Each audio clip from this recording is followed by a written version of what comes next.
बिस्मिल्लाहिर्रहमानिर्रहीम। अस्सलाम वालेकुम डियर स्टूडेंट्स। आज के इस लेक्चर में चैप्टर नंबर 5 को हम पढ़ने जा रहे हैं और ये चैप्टर फर्स्ट ईयर की बुक में से है। दैट इज बायोडाइवर्सिटी या वैरायटी ऑफ लाइफ। इस चैप्टर में से बोर्ड में एक लॉन्ग क्वेश्चन आता है, एक शॉर्ट क्वेश्चन, एक एमसीक्यूज आता है और ये चैप्टर का कुछ हिस्सा एंड टेस्ट में भी शामिल है। तो ये स्टूडेंट्स देखते हैं इस चैप्टर का इंट्रोडक्शन देखते हैं हम पहले। तो चैप्टर का नाम है biodiversity, means that variety of life. Biodiversity के बारे में आपने चैप्टर नंबर 1 में भी पढ़ा है कि actually it is a variety or number of different kinds of species in a particular region। तो बायोडाइवर्सिटी के पीछे एक बहुत बड़ा प्रोसेस है जिसको हम एवोल्यूशन का नाम देते हैं। इनके जैसे जैसे एवोल्यूशन आती है एक्चुअली बायोडाइवर्सिटी में वैसे वैसे इजाफा होता है। तो जब भी एवोल्यूशन आती है तो एक नई स्पीशीज बनती है, तो नई स्पीशीज के बनने की सबसे बड़ी वजह एवोल्यूशन है। तो स्टूडेंट्स जब इतनी ज़्यादा स्पीशीज हैं यूनिवर्स में तो जानदारों साइंटिस्ट ने इन जानदारों को डिफरेंट ग्रुप्स में क्लासिफाई कर दिया ताकि इनको समझना आसान हो जाए।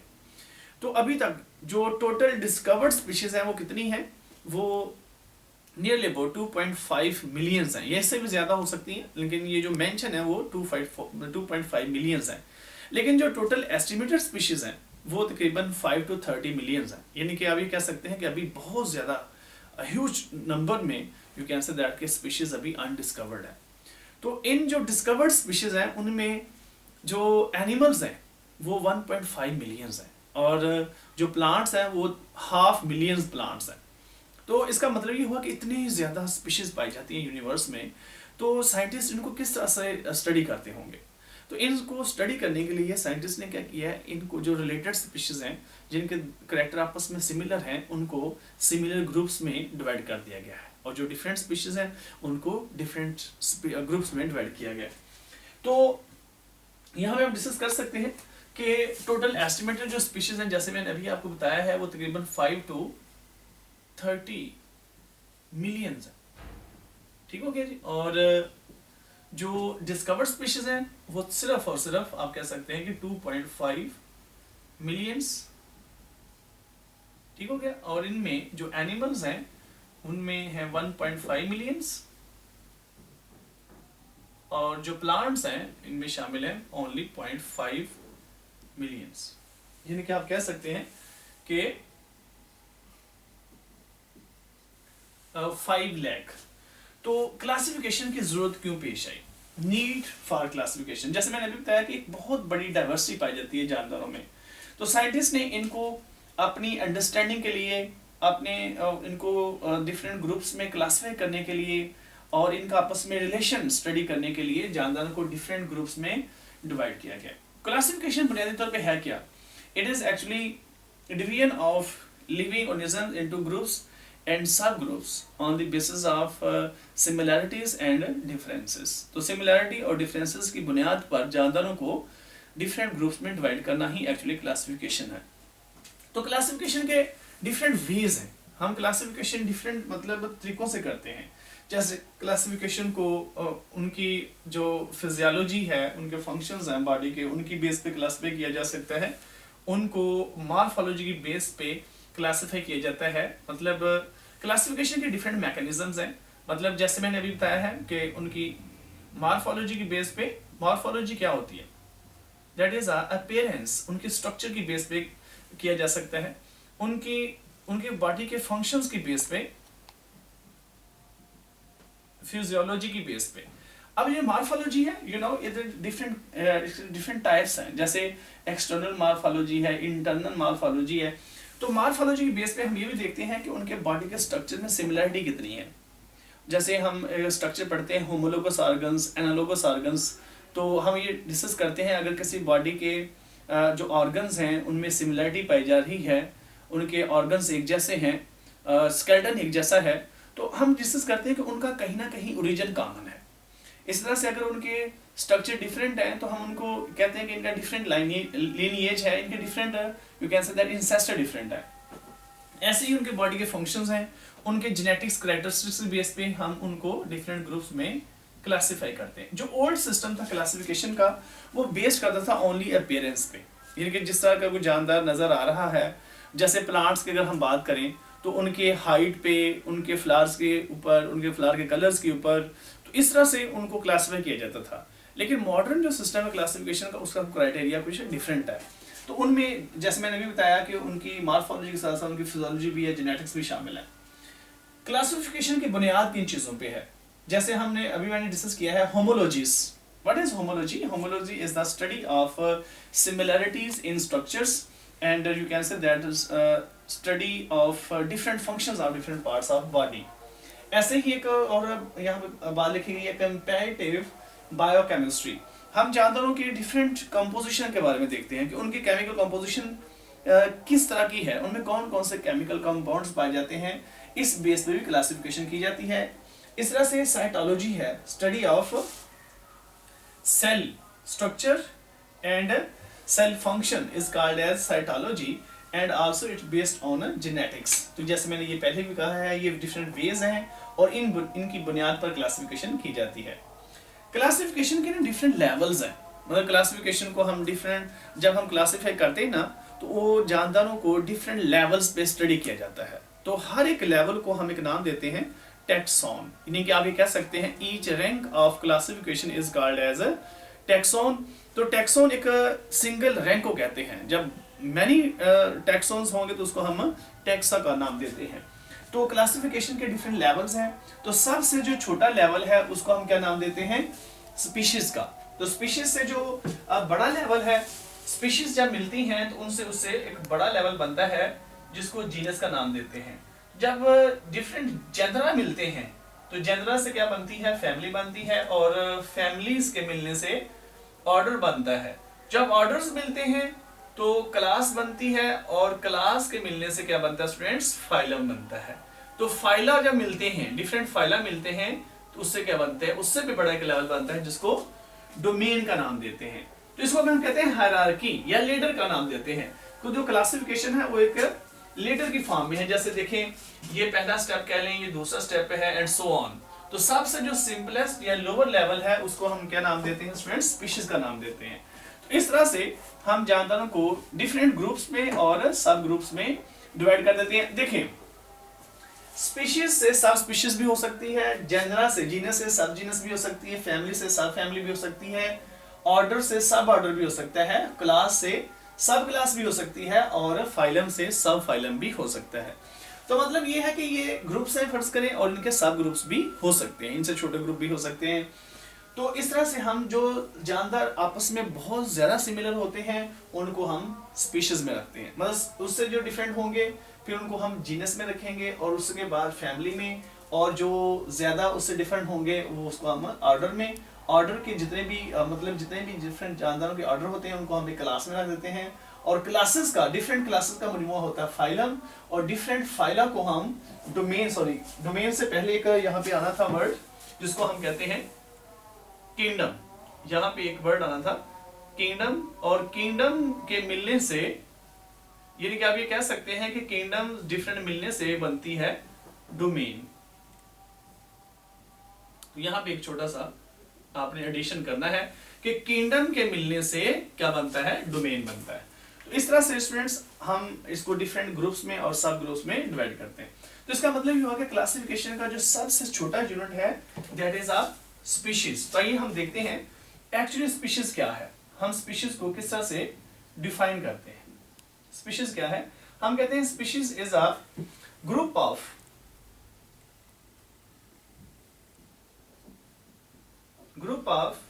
living organisms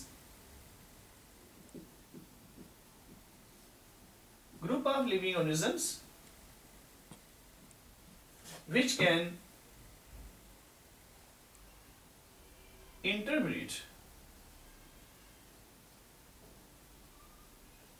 can interbreed among themselves and produce fertile offspring।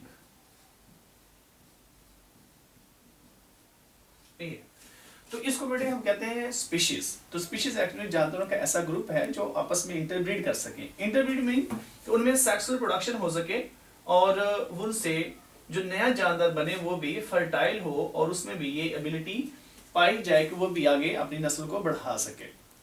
तो ऐसे ग्रुप को हम क्या कहते हैं, स्पीशीज कहते हैं।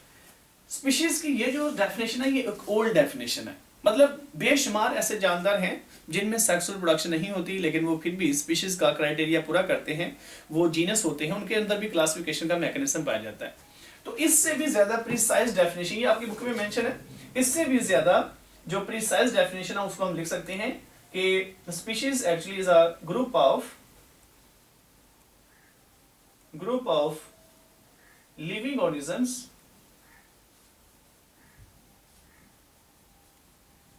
species is a group of living organisms which can produce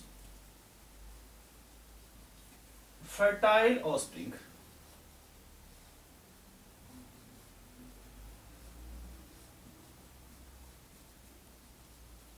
यानी कि आप ये कह सकते हैं कि हर एक स्पीशीज जब एक नया जानवर बनाती है तो वो भी आगे नया जानवर बनाने की एबिलिटी रखता है। अब यहाँ पे जो फर्टाइल ऑफस्प्रिंग मैंने कहा है इसका मतलब ये हुआ कि इसमें एबिलिटी होती है कि वो अपने जैसा नया जानवर प्रोड्यूस कर सके। अब फर्टाइल से मुराद यहाँ पे हरगिज ये नहीं है कि वो सेक्सुअल प्रोडक्शन ही करेगा तो ही वो फर्टाइल है, नहीं, वो एसेक्सुअल प्रोडक्शन भी कर सकता है, इसमें दोनों ही आ जाते हैं। तो वो स्पीशीज के अंदर कोई भी एबिलिटी हो सकती है, वो सेक्सुअली प्रोड्यूस भी कर सकते हैं, वो एसेक्सुअली प्रोड्यूस भी कर सकते हैं, लेकिन वो अपना जैसा जानवर पैदा कर सकते हैं। जैसे बेशुमार जानवर ऐसे हैं जो एसेक्सुअल प्रोडक्शन के जरिए से अपना जानवर अपने नया जानवर प्रोड्यूस कर सकते हैं। तो जो मोर प्रिसाइज डेफिनेशन है वो ये है, group of living organism which can produce fertile offspring is called as a species. तो याद रखिएगा स्टूडेंट्स, एक स्पीशीज के मेंबर्स किसी दूसरी स्पीशीज के मेंबर के साथ रिप्रोडक्शन नहीं कर सकते नेचुरली, इनके उनके दरमियान में सेक्सुअल प्रोडक्शन का मैकेनिज्म नहीं हो सकता और उनके दरमियान में क्रॉस के जरिए से नया जानवर बनने की पॉसिबिलिटी नहीं होती नेचुरली।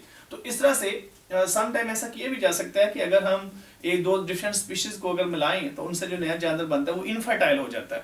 तो इस तरह से हम कुदरती तौर पर इसको इस तरह से डिफाइन करते हैं कि नेचुरल पॉपुलेशन इस तरह से एक ग्रुप है जानवरों का जिसमें रिप्रोडक्शन के जरिए से एक नया जानवर बनाने की एबिलिटी पाई जाए और वो रिप्रोडक्टिवली किसी दूसरे जानवर से क्या हो, वो आइसोलेटेड हो, वो डिफरेंट हो, वो रिप्रोडक्टिवली किसी दूसरे जानवर के साथ ये एबिलिटी ना रखता हो।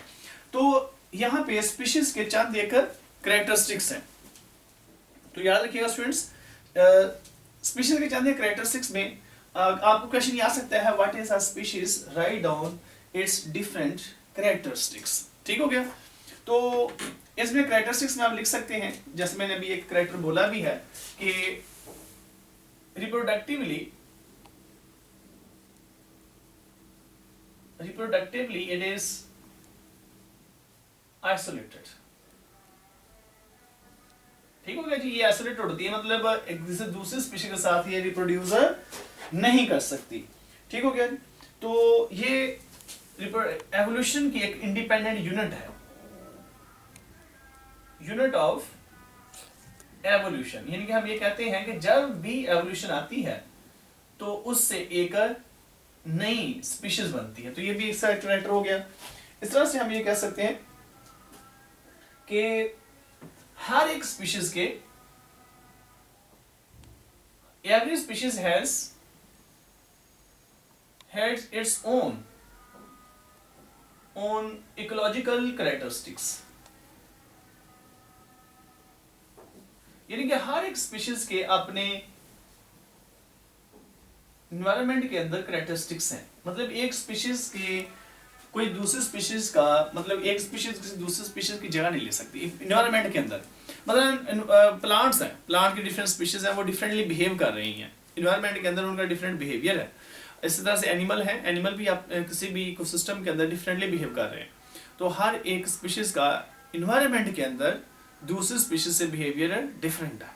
तो इस मतलब एक एनिमल है वो कार्निवोर है या हर्बीवोर है, और दूसरा जो एनिमल है वो सपोज दैट पैरासाइट है।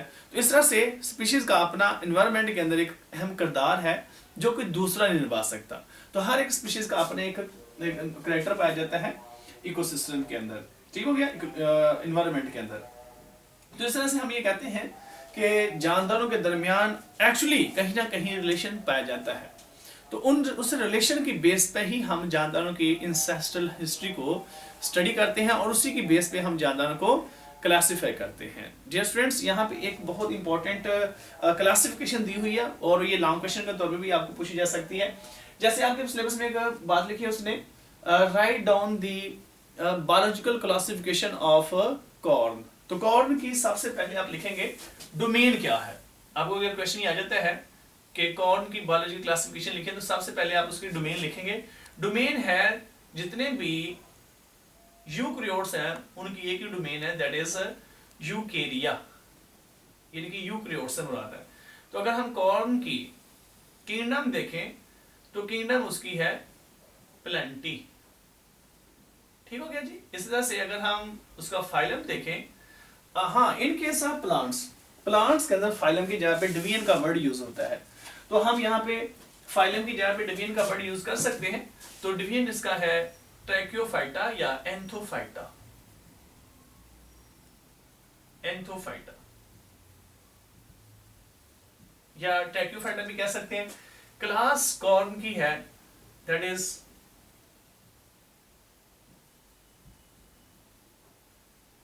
एंजियोस्पर्मी।